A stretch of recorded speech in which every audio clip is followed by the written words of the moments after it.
AI, in my opinion, is as big as quote the internet was, and it's real. So Gen AI might go through the same thing. It's super hype. That doesn't mean it's not real. Yeah. But that doesn't mean now is the only time and everything will get settled in the next year. I think if you want to be an entrepreneur, you should be a good listener and keep your eyes open. It doesn't matter which industry you're in or what role you're playing, there are opportunities everywhere.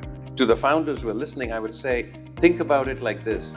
What it takes to succeed from 0 to 1 is completely different than what it takes to succeed then from 1 to 5.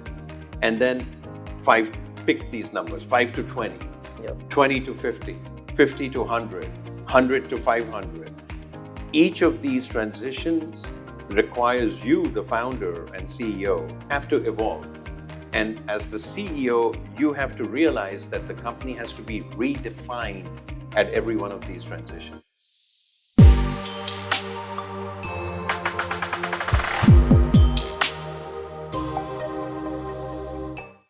Welcome to the Product Folks podcast. This is our Founders Playbook Edition. Today, we're thrilled to have Sandeep Johri with us. Born in India, Sandeep's journey from a mechanical engineering student in Pune to the CEO of Checkmarx, a global leader in application security, is a fascinating one. Sandeep holds an MBA from Stanford University and a master's degree in industrial engineering from Wayne State University. His unique career began in Detroit at GM in the 80s, but he soon found himself captivated by Silicon Valley. There, he founded Oblix, one of the pioneering identity management companies, which was later acquired by Oracle. He was also part of the founding teams at eBoodle, acquired by Shopzilla, and Blue Lane, acquired by VMware. Sandeep then went on to join Hewlett Packard as a vice president of strategy and corporate development, where he created and implemented the overall strategy for HP's $57 billion enterprise business. He was then instrumental in revolutionizing their IT infrastructure software business, growing it from $700 million as an entity to over $3.5 billion. He also led multiple acquisitions valued at over $7 billion, making HP the market share leader in IT management as a segment. From there, he became the CEO of Tricentis, transforming the company into a global leader in software testing.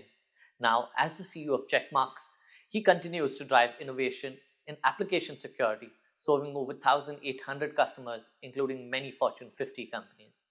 Beyond his corporate roles, Sandeep has been an advisor and investor to numerous startups, significantly contributing to the tech ecosystem in Silicon Valley and in India.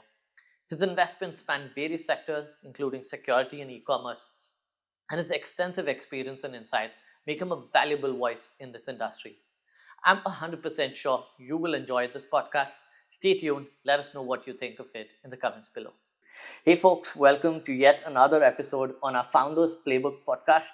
And this time we have with us Sandeep Johri, who's currently the CEO of Checkmarx. Very, very interesting background across founder journeys. He's been on the investor side. He's helped scale a ton of companies, and today we're very excited to have you with us. Thanks for joining us, Sandeep. Thanks for having me. This is great. Awesome. Folks, over the next 40 minutes, you're going to have a very, very interesting playbook. So have your notes out. Sandeep, I'd love to dig right in, but just to pull back and kickstart this podcast. You came to the Bay Area a long time ago. The tech industry here has changed a lot in the last few decades. We'd love to learn from you, from your experience, and how is the Bay Area back in the day versus things you're seeing now? How's your experience been? Some things don't change at all, and some things change completely, right? I came to the Bay Area in '88. I started working in tech in 1990. Just small things like in 1990, all through the 90s, MBA was considered a negative degree. If you had an MBA, people would actually not want you. One of my first jobs in a real company versus consulting was at Silicon Graphics, and the person who was interviewing me there, he was an EVP. He starts the interview by saying, "I hate MBAs." Wow. So it was a very techie-centric world at that time. Like deep technology is what got you credibility and stuff. And because tech was focused primarily on tech.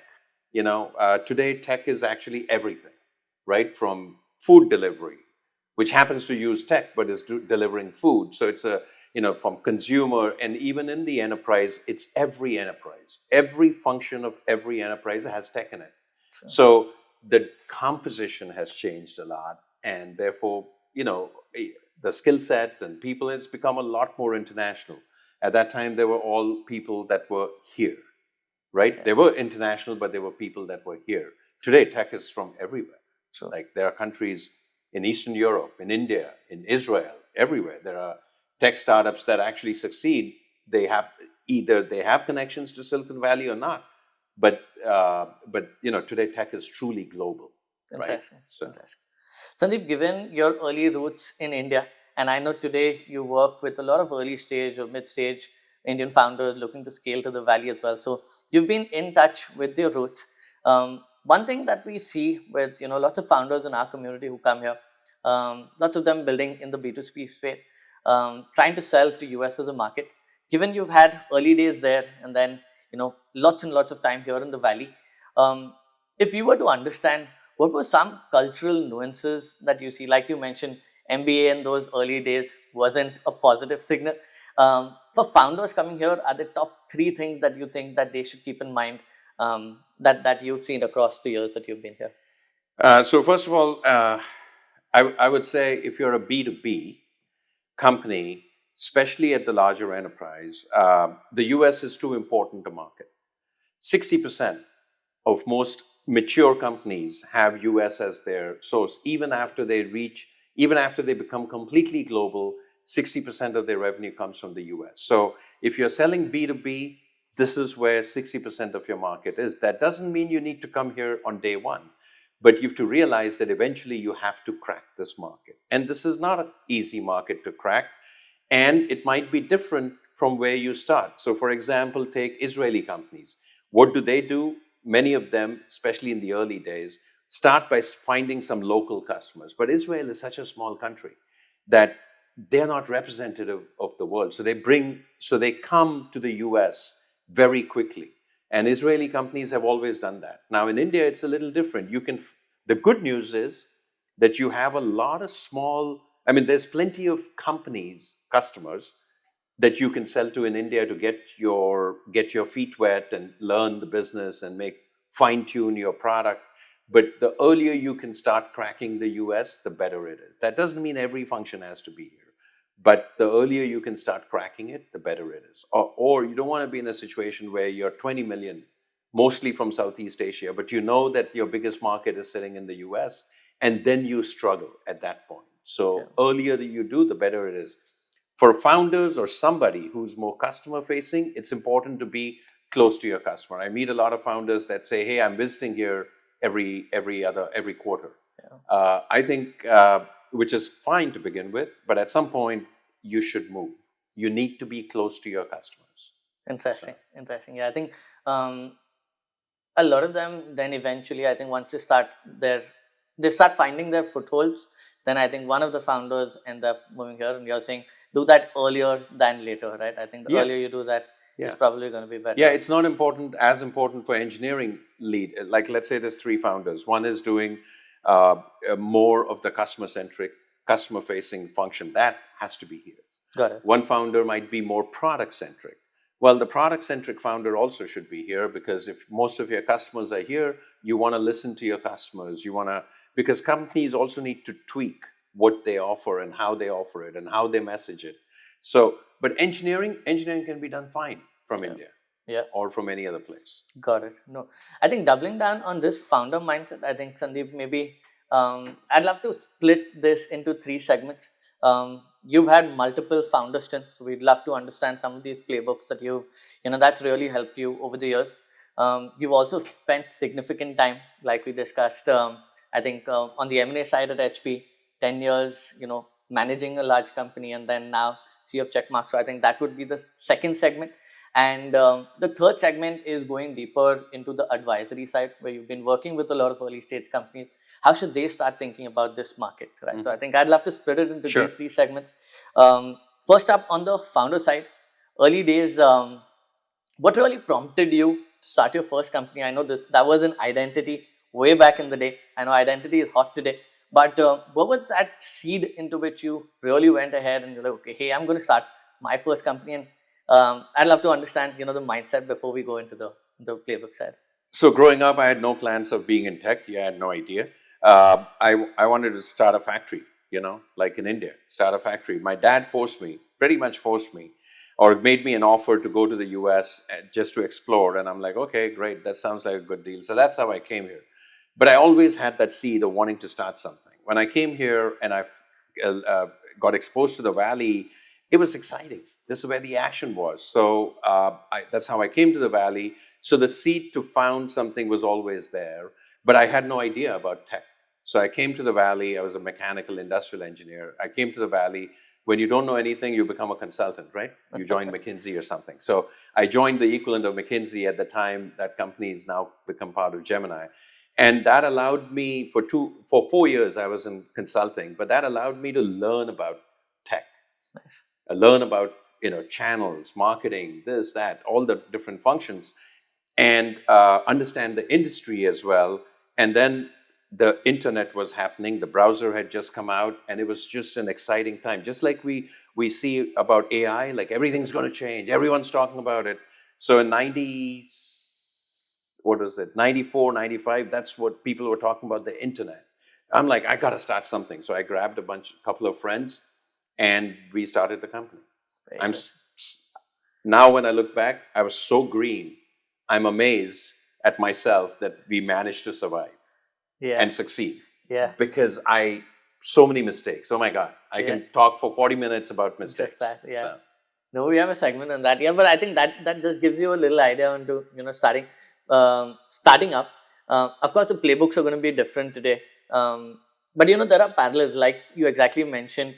Today, maybe it is the AI cycle where you see similar kind of energy coming in. So there are obviously going to be some learnings that you can carry forward. I'm sure all of these, the different parts, but history always, teaches you things. I'm sure there are some playbooks that, you can definitely translate into today's time as well. Yeah.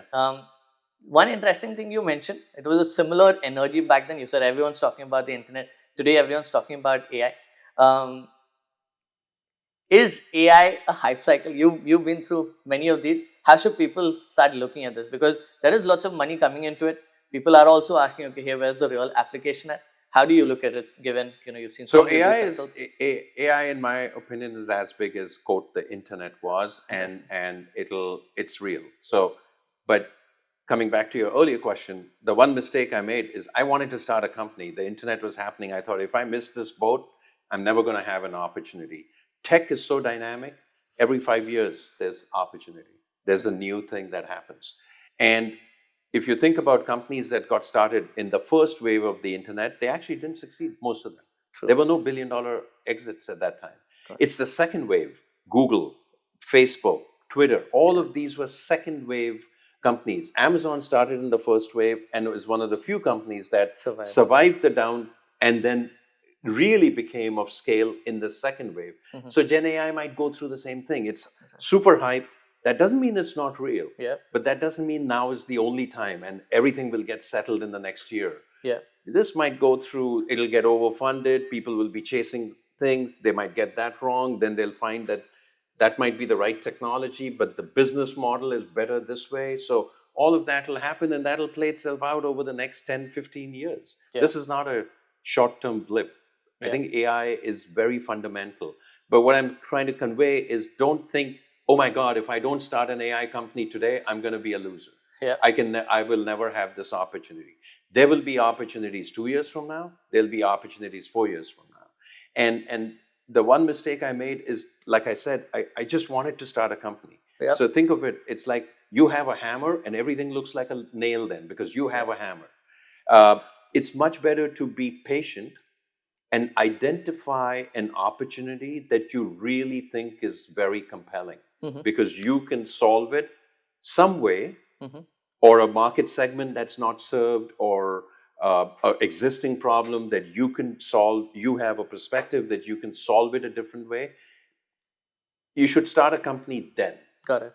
Not just because I need to start a company and therefore I'm going to come up with ideas. It Yeah. usually doesn't work well that way. Is there a way to work towards that? Like you mentioned, should you say, okay, hey, maybe this is a broader space I'm interested in. Maybe I go work with the company in that way. See, like you mentioned, you need to be patient, but is there steps that you can work towards finding out that opportunity? I think if you want to be an entrepreneur, you should be a good listener and keep your eyes open. It doesn't matter which industry you're in or what role you're playing. There are opportunities everywhere. And we face this every day, even today. When you read about a startup and you see what they're doing, you're like, shit, that's a no-brainer. That makes sense. But someone was there and noticed the opportunity. So no matter what you're in, no matter which company you're in, if you listen to your customers, listen to the market, get a sense of who are the players, you will find opportunities. But you have to be willing to listen, keep your mind open, and be creative. Like, hey, this is a problem. How can I solve it differently? Or do I have any ideas? Or I know it's a problem. Maybe you, at that point, gather some good, strong team and say, guys, I hear this again and again from customers. They're frustrated about this. Or they're spending millions of dollars doing blah. And let's figure out what we can do to make that life much better. Yep. So I think you can work towards it. It's not it's not like ideas get dropped in your lap. Agreed. But it's something that you should be always on the lookout for. Yeah. And then but be hungry, right? Yeah. Be open and hungry and creative, and then you'll find ideas everywhere. And you'll find people with an entrepreneurial mindset. They have ideas every third day, because they're always looking at things and saying, but why can't we do it this way? Or blah, blah, blah. So entrepreneurs will never be short of ideas. Yeah. The question is, which idea to chase? Yeah. Because when you chase an idea, you commit multiple years to it. Correct. Correct. Another thing, I think in our community, we have a lot of early stage founders. The problem that you mentioned is so true. All of these are product people. Ideas are aplenty. Picking that one problem to really go behind. I think one of the things that they hear most often is, hey, pick a problem that is large enough, or if it translates to, hey, pick something that has a larger market, because if the market is there, you can iteratively get there. Is that something you agree with in general when you're building? Yes, I agree but with a little nuance. I think what lands up happening is VCs make all kinds of excuses when they're telling you no. Okay? Because they want to find a good reason. One VC, I asked one, I have a lot of VC friends. I asked them, why don't you guys say no? Like, clearly state no. And here's the reason. Because they say entrepreneurs have passion. Every reason I give them, they have 5 arguments why that's not true. So I don't want to deal with that. So I just say no, and I make up some excuse. So often they'll tell you something like, oh, the market's not big enough. So that's the nuance. You have to be careful. Okay. Yes, you don't want to solve a problem that only 10 people in the world care about. Yeah. You might have a very creative solution, but if only 10 people care about, it's not going to be an interesting company. Or a lot of people care about, but they don't care enough about it to pay for it. So you have to think about that. Yeah. But this generic statement about find me $1 billion market is a bit bogus, because often markets get created. When someone solves something, you create a new market effectively, or you redirect dollars from somewhere else into that market. My advice to founders is, if you think you have a problem, and there's plenty of customers that have that problem, it might sound like it's only 100 million opportunity right now. But guess what? If you can, when you're starting from zero, you don't have a $1 billion problem. Your challenge is not how to create $1 billion company. Your challenge is how to get to a $10 million company. So, and then your problem is how to become a $100 million company. Then your problem is how to become a $500 million company. So I advise founders to identify something, but be clear that you will be the best in that. So your pond might not be as big as the ocean, but you better be the largest fish in that pond. Because guess what? Either you'll realize that you can expand the pond. The metaphor doesn't quite work because no one can expand ponds. Yeah. You'll find that you can expand the pond by adding other markets, or someone will want the biggest fish in that pond because that's an interesting pond for somebody. So it becomes an exit. Yeah. Even if you realize, hey, if you're number one in this category, and it's not a standalone company, it's really an interesting feature for another category, then you become the prime target. Yeah. So, but at that point, you do want to be the best, meaning either the biggest fish in that pond or the best solution, technological solution, so that when others get interested in acquiring that capability, they come to you. Got it. Right? You don't want to be the fifth. I would rather be number one in a smaller pond than be number 10 in a $1 billion pond. Fair. Because guess what? The 10th company is going to vanish.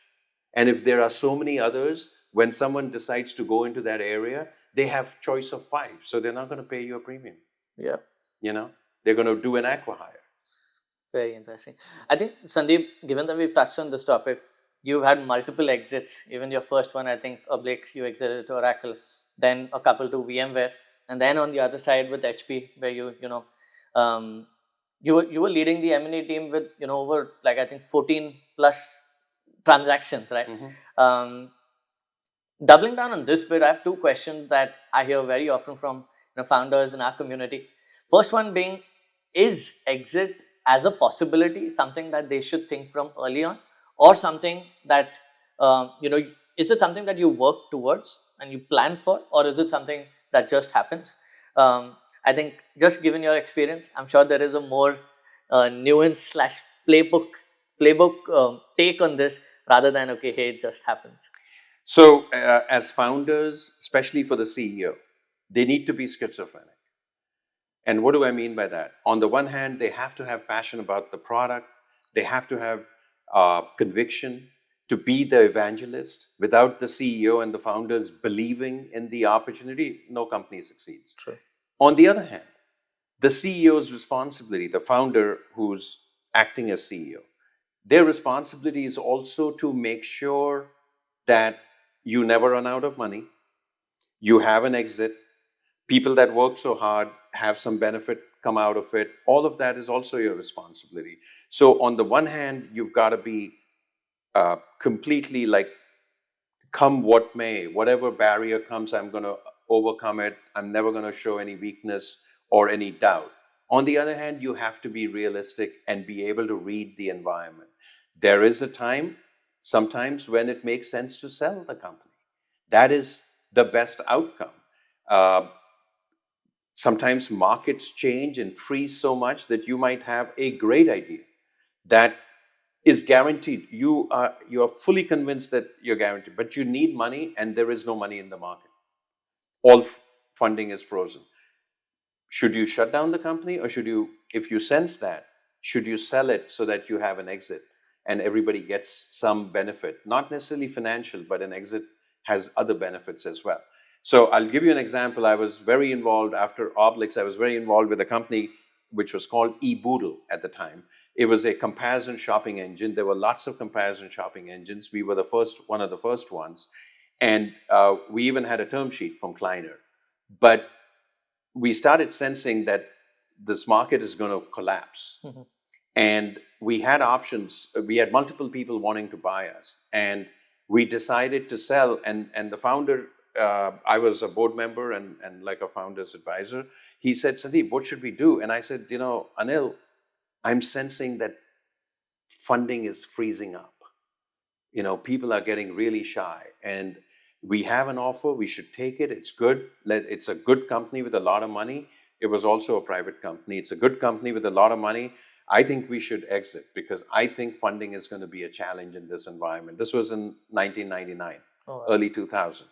And guess what? We completed the deal. We signed a MOU, and that's when the dot-com crash happened. Okay.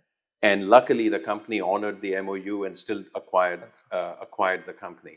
And it landed up becoming, landed up having a huge exit 4 years later. Oh, wow. So we were acquired by a company that had a big exit. So 4 years later, everyone did really well. Well, yeah. But if we had stuck it, no, we're not going to read the room, guess what? Our money would have lasted for another 6 months. And then with the crash, no one was even talking about funding. So you have to be schizophrenic. You have to be realistic, but still. So that's what I mean by schizophrenic. Yeah. You have to balance that. But that's the responsibility of the CEO. Yeah. That's why being close to customers is important. That's why being close to the valley, if that's where you expect funding to come from, has to be real. Got it. Sandeep, I think a lot of Indian founders will probably have to be closer to the valley, especially in B2B, not just from a client point of view, but I think M&A deals in India, if the building from India, is still a very nascent or an early market, right? We've seen that activity being a lot more prevalent here. And second, I think just from a market timing point of view, we're probably in a market today where it's not as easy to raise growth rounds, except the AI wave. I think it's not as easy to raise growth rounds as it was maybe in 2021 or 22. If there were other founders listening into this, trying to think about, okay, hey, we haven't done as much of this in the past, but this is something that is top of mind today. What are 2-3 tactical things that they should start thinking about, in which, hey, these are things that we can do, so that maybe even, over the next 6-12 months, we'll be able to see a little bit more on the opportunity side. Is there something that they can, start taking these steps? Yeah. So one thing, given the environment, I would say, a few years ago, it was all about growth at all costs. People didn't care about the economics, and I think that has changed. So I think founders should be very, very cognizant of that and be realistic about that. They might be very confident about their business, but be realistic whether they can really raise money. So my advice to all the founders is, if you have capital, delay the drop dead date where you have to raise money as much as possible. Now, that doesn't mean every company can become profitable. If you're at scale, yes, that might be what you need to do. If you're not at scale, you can't become profitable, but try to see how long can you stretch your runway. Because stretching the runway, yes, the growth might be a little slower. You can do the 4 things you wanted to do. It also helps you focus better. Extra money, too much money, and lack of discipline also is distracting. So in a way, it's a good thing. Have hard decisions on how can I stretch the funds I have to maximize and delay the next round as much as possible. And that is a good exercise, because you're then not at someone else's mercy. Yeah. And 2, it also is a great exercise because it forces you to focus on what is really, really, really paying off. Yeah. Right? And science projects, dream projects, all those go away by the side. It forces you. So discipline it helps you with discipline like that. I think that is the main thing I would focus on. The second thing is, try to understand from investors what do they need to see to get to the next round of funding. Sometimes it's revenue. Sometimes it's how many customers do you have. Sometimes it's, hey, you're selling into large enterprises. I want to have at least 5-6 large enterprise customers that have paid you to validate the market. Because without that, it's all dreaming. It's all theory. Yeah. So try to understand, what is it that you're trying to prove for the next round, right? And it's not always revenue. If you're 1 million, just because you got to 5 million might be sufficient, but might not be. 400% growth, 500% growth is amazing, right? Yeah. But that might not be important. What the investors are looking for is, hey, this segment, I want to prove that large customers are willing to pay for this, and you have something. Or they might want you to prove that you're able to compete with the 4 other vendors in this space. Yeah. That your differentiation, that you think is your differentiation, is real. So really try to understand, what is it that are the unknowns that will get you into the next round. Got it. Were these similar metrics that you saw when you were on the other side of the table, maybe when you were at HP, one, how would you meet companies that you were acquiring? Did you have, would you build relationships with them, with those companies in some way? Would those conversations already be on? What were the channels that you discovered companies? Number one, and second, would the metrics be similar to what you mentioned when it's like what investors see, or are there specific things you see when you're like, okay, hey, this company is great within a larger organization or family? Yeah, I think an investor's perspective and a acquirer's perspective is quite different. Okay. Okay, an investor is trying to figure out whether this will be a good return on their investment, right? So most VCs with early stage companies want at least a 10x. That's why they ask you about a big market. Uh, uh, late stage investors are looking for a 3x. So their metrics are more around that, which is what is the chance of me getting 3 or higher if you're a late stage on my invested capital, or if you're in an early stage. um, Early stage has different sets of unknowns, right? The technology unknown, customer unknown, market unknown, competitive unknown. Which of those are important to neutralize so that you can get the next round of funding? So it's very different for investors. Got it. On the acquisition side, usually companies buy startups, and let's keep it to startups. Sure. Forget the $1 billion consolidation Yeah. play, but let's say companies in the 0 to 100 or 200 or 300 range. Most large enterprises buy companies in that range because it is a segment or a technology that they really need. And therefore, those metrics, the fit, the synergy, those become more important. Got it. Now, so profitability, for example, they don't want to buy a company that has 10 million of revenue and is losing 50 million. They're like, holy shit, something's wrong here. But whether it's 10% margin or 20% or 12% margin, that's super important to a late stage investor. Yeah. At a scale company, whether you're at 10%, 10 to 12% or 20 to 30%, right? That changes the game completely. But for an early stage company, whether you're at 10% or 12% or 14% negative, doesn't kind of matter. The fit matters, the strategy matters. So integrations, synergy, those things matter. And that's what I would focus on. In terms of channel, there's multiple. Okay. You get press. If you're number one, you get known in that category, even if it's a small category. You should be outreaching to people that are potential acquirers, because the solution is 1 + 1 is 4 or 5. And therefore, those contiguous players, you should build relationships, join their programs, make sure the integrations are there, because your customers probably care about it too. Yeah. Right? Think about a security company. If you think, I don't know, pick a big security. If you think, hey, Zscaler could be an interesting acquirer. Well, Zscaler or whoever, pick any large vendor. Sure. The customer, proving value at the customer is the best way to do it. And you might need the integration for that. Got it. Yeah. So if Zscaler, just to pick as an example, they don't buy that many companies. But if Zscaler hears from customer after customer that, hey, this technology is a great add-on, that's the biggest way they get convinced. Very interesting. So working the customer angle is the best angle. Very interesting. To prove the synergy and to send a message to the larger company that, hey, all your customers actually care about this add-on. Got it. I'm saying add-on because we are an add-on to a bigger platform. Correct. So. Yeah, I think that's a great way to start thinking about it, right? What are some bigger players in your space? Is there a possible integration? Get that integration in place.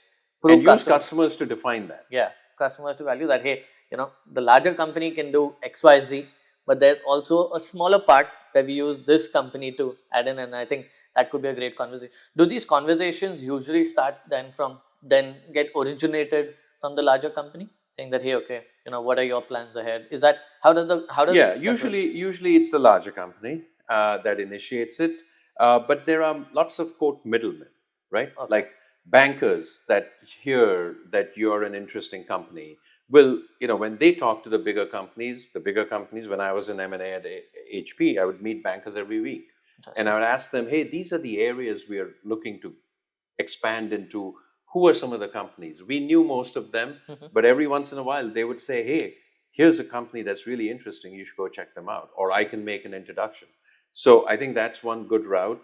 Analysts, if they write up about you, press, if you get some press coverage, the best is the customer. Okay, a customer calling. If a large customers have direct relationships with CEOs. Coming back to security, or pick any other category. Sundar Pichai, I'm sure, knows on a first name basis their biggest enterprise customers, first name basis. Take any company, it doesn't matter how big it is. The CEO will know their top 10, 20, 50 customers. So I think that is probably a great way. Like you mentioned, different possibilities, different parts, but customer is, I think, probably the way you can generate a lot more organic interest, because of direct integration, you bring in lots of revenue, and no better way to hear it than the customer itself, right? Sandeep, I think we've discussed a lot of interesting ideas for and opportunities for founders that are either looking to get started, or are in that 0 to 1 phase. But you've also spent a lot of time scaling companies, right? Even at Checkmarx, I think, given just the oversight that you have of a large company, I'd love to spend some time. There are companies within our community as well that have broken out of this phase, crossed 0 to 1, crossed 1 to 10, and now in the scaling phase where they're like thinking about setting up. They already have small teams here in the US doing business, slight product teams here, now looking to scale that. Some of the categories have been growing. You've also been advising. I know you've been talking to companies across the border, helping a couple of them, on the board of a couple of them. Are there common points that you see some of these founders struggle with? They've done 0 to 1 great, but somewhere in the scaling journey you think, okay, hey, these are things that, a pattern that you see many of them falling apart on. Is there something that's really helped you in your journey that you think might be able to translate here? Yeah, I first of all, I think that there's nothing unique about Indian founders there. All founders face this, where when a company grows, you have to evolve with the company as a management team. And not all founders are able to do that. And not, Bill Gates is a quintessential example of someone who was a deep techie, but evolved with the company as a CEO. Mark Zuckerberg is another great example. He had zero experience from management, but what is interesting is that he evolved as a founder. So to the founders who are listening, I would say, think about it like this. What it takes to succeed from 0 to 1 is completely different than what it takes to succeed then from 1 to 5. And then 5, pick these numbers, 5 to 20, 20 to 50, 50 to 100, 100 to 500. Each of these transitions requires you, the founder and CEO, and the founding team, if they're in management roles, meaning they're not just an individual CTO kind of role, they have to evolve. And as the CEO, you have to realize that the company has to be redefined at every one of these transitions. And not everyone will evolve with it. Maybe one of your co-founders will not evolve with it. They were great for 0 to 5, but they hate managing people. Well, guess what? When you get to 50, most managers have to have really good skills in managing people, in communicating, in leading, in inspiring. Not everybody likes to do that. So you have to be willing to redefine your company at every stage. And it's true for management. It's also true for what your focus is. When you get to 50, you realize, hey, I'm already number 1 in this category, but I need to expand the category. You have to redefine yourself as a company. You might have to redefine yourself from a positioning point of view. Your positioning was great for 0 to 10 or 10 to 50, but that's too narrow now. Now you need to expand your positioning. So that's what I mean by redefining the company. It's management, it's product, it's positioning, it's marketing, it's go-to-market. All of those are essentially redefined at every stage. Interesting. And I had to go through it when I was CEO, founding CEO for Oblix, and I grew it to, how many people did we have? 250, 300 people. I think before I stepped off, and the VCs had already told me we'll bring on a CEO, and I was fine with that.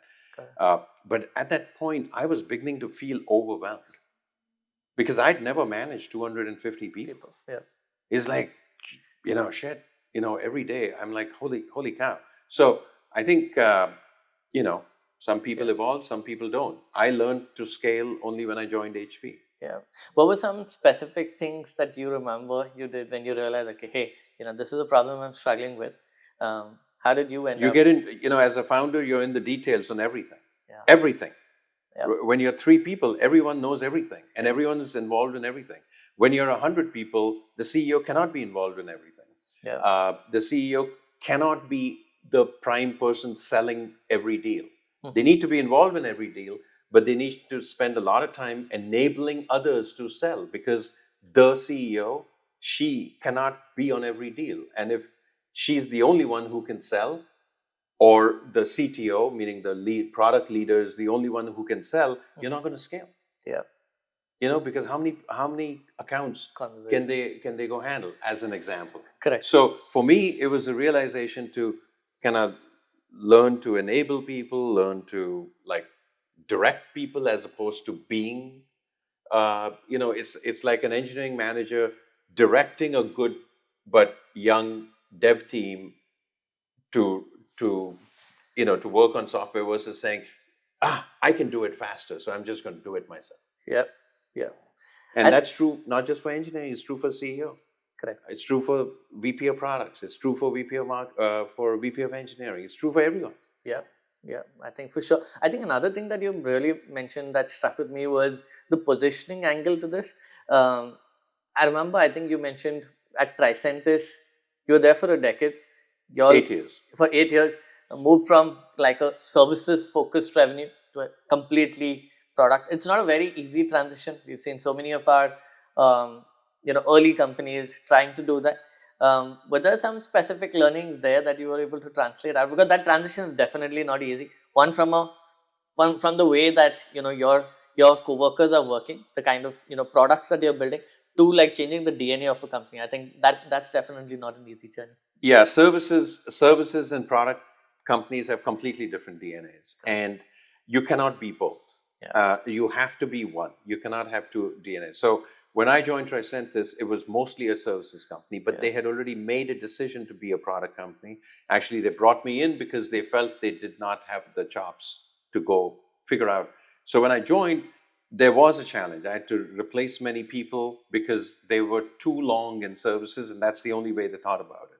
So you really have to, from a product perspective, services companies think of products differently than pure product companies.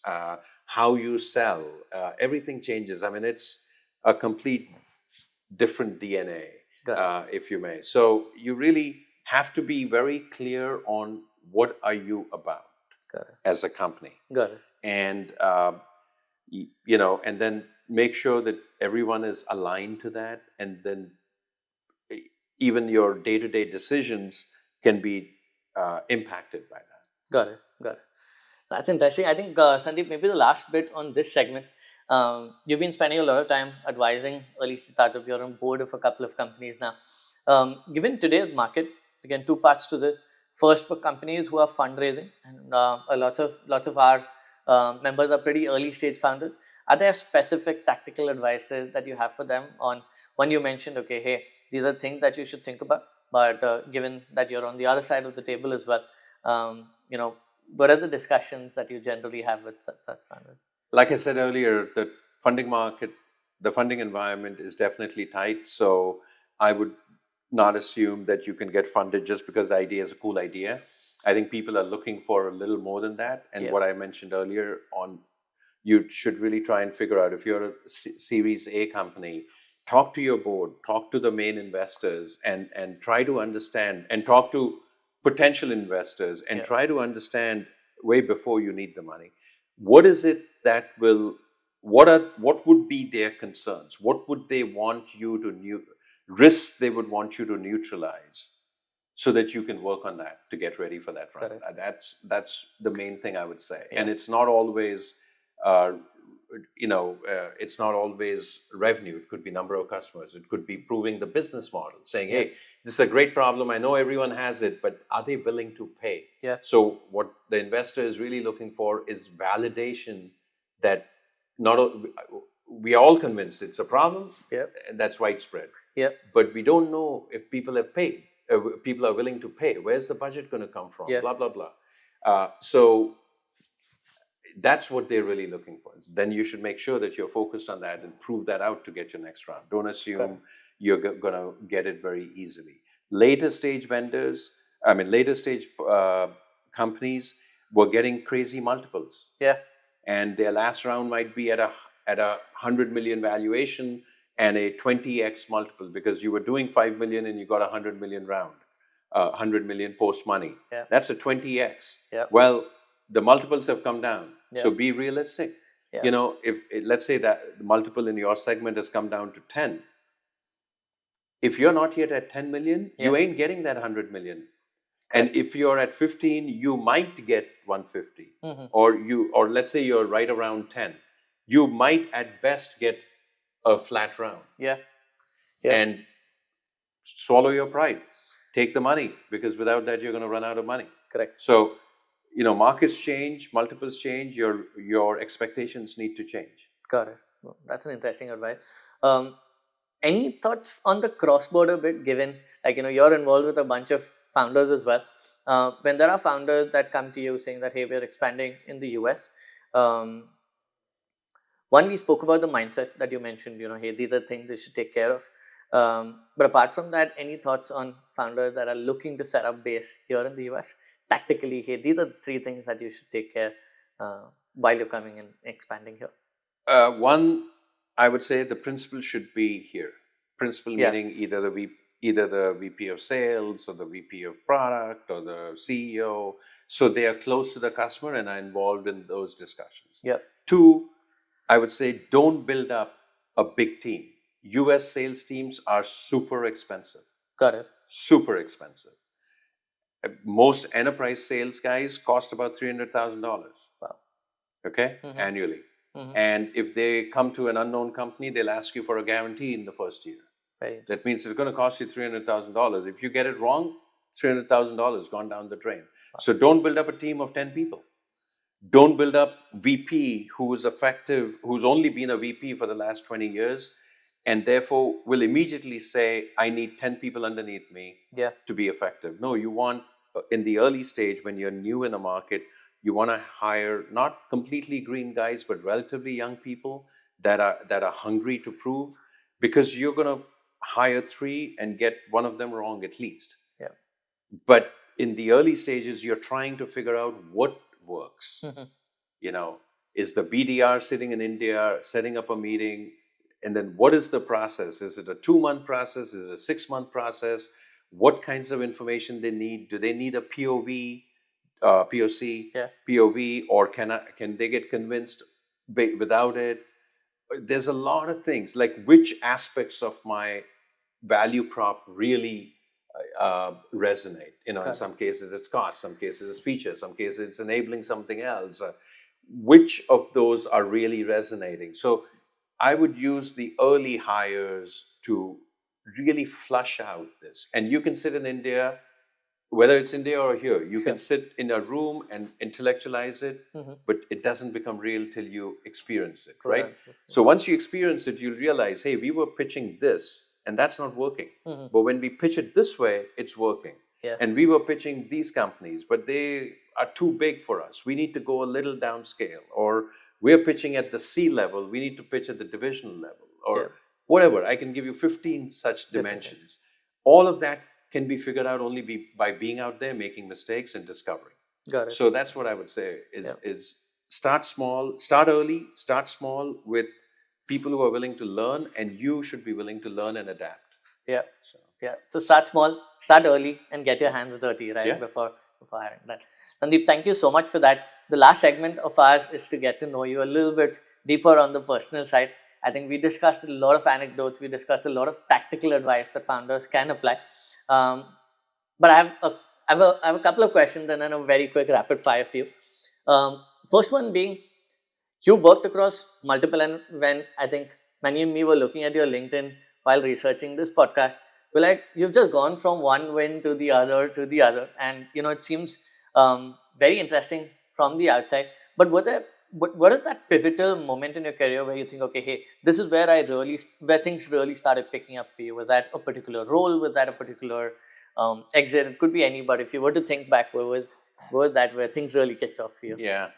Social media makes everyone look successful and successful only. Yeah, There were plenty of failures. I did not have win after win. There were plenty of failures and plenty of learnings along the way. Oblix was not an easy ride. So there are learnings along the way. I wouldn't say there was one aha moment, but I feel like it's gotten easier and easier because of my experience. So don't discount experience and learning. If you're always in the learning mode, like when I joined Tricentis, it was only a $4 or $5 million software company, right? But I was not as stressed out because I'd been through the thing. I'd seen it. I knew. I had the experience. It was stressful because there was still success to be made and there were challenges and stuff. But there were many things that I would struggle with making decisions during Oblix that at Tricentis I had no trouble making the decision. So you learn from mistakes, and you just got to be willing and not let failures get you down. Treat failures as living as learning experiences. I really mean that. Yeah. And immediately it might not look like a learning experience. 10 years later, you'll realize that was a learning experience. Yeah. But I think it's a great point that you touched upon. And nothing succeeds like success. Okay, so people when they say, "Oh, don't worry," people, Silicon Valley or tech is very forgiving to failure. No, it's not. Okay, if you've had an exit, it's much easier to raise the next to raise. And if you have an exit, especially if it was a big exit, it's much easier to raise money for another company, even if it's not a great idea. Funnily enough, you don't need to raise money because you can fund it yourself, but that's when people will throw money at you. Correct. So there's nothing like success. Yeah. But so don't be under the delusion that failure is okay. No, failure is not okay. Yeah. But failures happen. Yeah. And personally, the market's not going to view it very positively. Okay. Yeah. If you start a company and you fail, you try to raise another round, you try to start another company, you're going to have more trouble than you had in the first round. Correct. Okay. So that's true. Mm-hmm. But everyone has failures. Yep. Okay. And don't let that get you down. Yep. And learn from that failure and get better. Yep. Are there any specific thing that have helped you bounce back in the time? It's everyone has their ups and downs. Is there something that helps you personally? Friends, family, and just believe in yourself. Nice. Okay. You're like, screw that shit. They're wrong. I'm going to still do it. Nice. And most entrepreneurs are thick-skinned about it. Don't let others define you. I had literally, at that time, there weren't hundreds of VCs when I was raising money for Oblix. I knew every VC because I had met every one of them and everyone had said no. And then guess what? The best VC, the most prestigious VC funded it. When I joined Tricentis, people are like, why are you doing this stupid thing? This is a bad category. It's a boring category. Austrian company, it was based in Austria. Uh-huh. It sounds crazy, but I believed in the product. And the same people who were telling me that, 3 years later, they're like desperately trying to get into the deal. Because we had shown progress and we had become a leader in the category. So you have to believe in yourself. Yeah. Yeah. And that's what keeps you going. And then, family and some good friends who say, no, you're not stupid. Yeah. You failed, but you're not stupid. Friends won't tell you that. Friends will say, I told you not to do it anyway. Yeah. But your family and some good friends will tell you, come on, man, go for it. Yeah. So that's true. Sandeep, time for the rapid fire. Couple of fun questions for you. I think first one being, if you were to spend an entire day without technology, what would you be doing? I have too many ideas. Can't be rapid fire. I'll give you three things. I have plenty to do without technology. Between jobs, I love trekking, so I would go spend you can't spend a day, but I would go trekking in the Himalayas, especially. That would be one. I'm big into woodworking. I love making furniture. Nice. So, क्या India में क्या कहते हैं? Sutal. Huh. So my uncle in India laughs. He's like, "You're making furniture?" I like doing woodworking. I would do that. I love reading. I could do that. There's plenty to do. Yeah.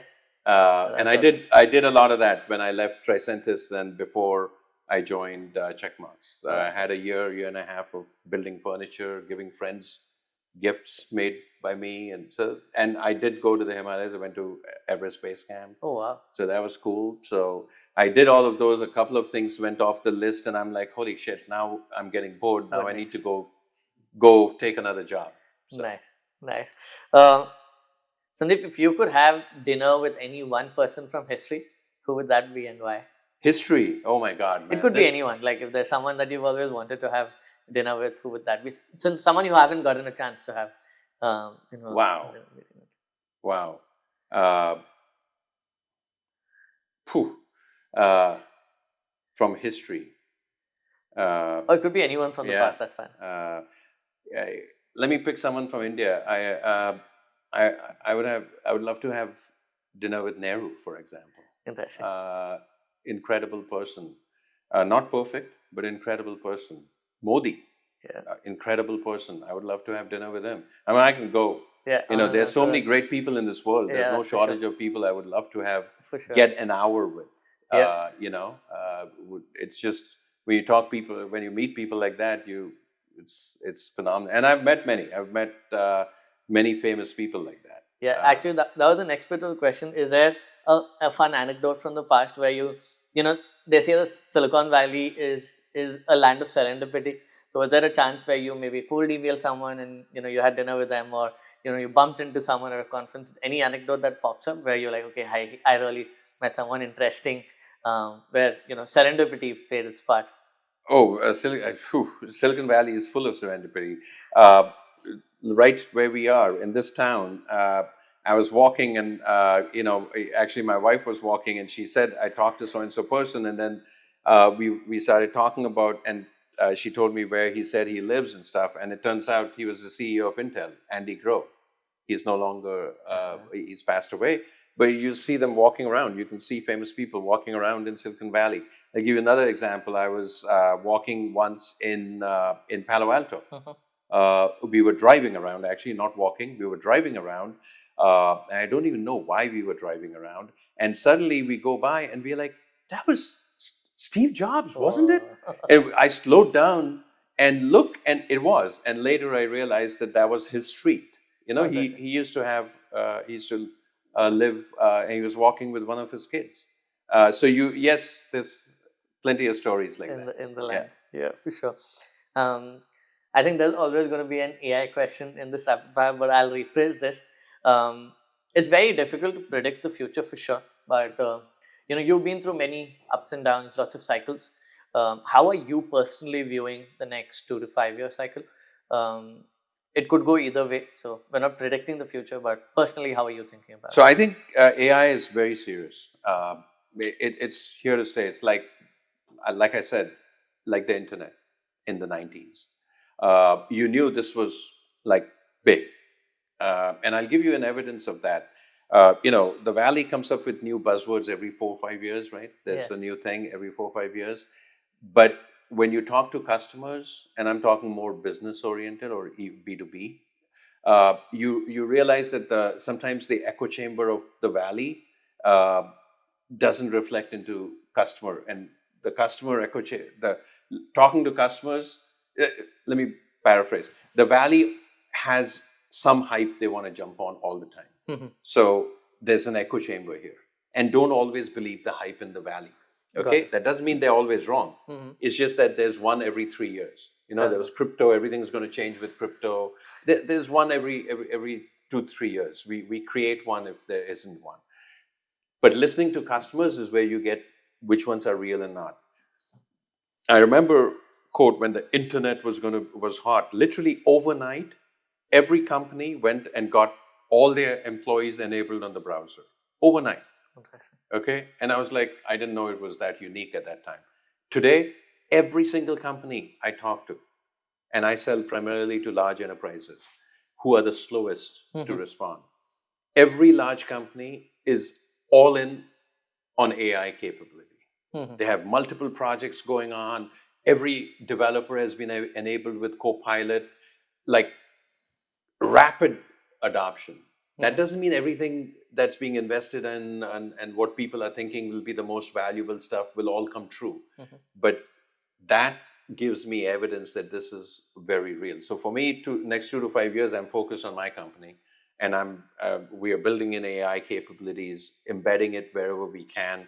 From a security point of view, AI creates a whole new set of threat vectors and new types of vulnerabilities. So our research team is working a lot on that. But every company should be thinking about what AI will do to them. Right? Of course, you should use AI wherever you can in your product. But the question is, can it fundamentally disrupt how something is done? If you're, I don't know, supply chain, or if you're HR, or if you're CRM related, something sales related, will Gen AI completely change the process? Not just improve what you're doing today. Completely change that business process. I think that's where the big opportunities will be. When the business processes or functions completely get redefined because of new technology. Got it. No.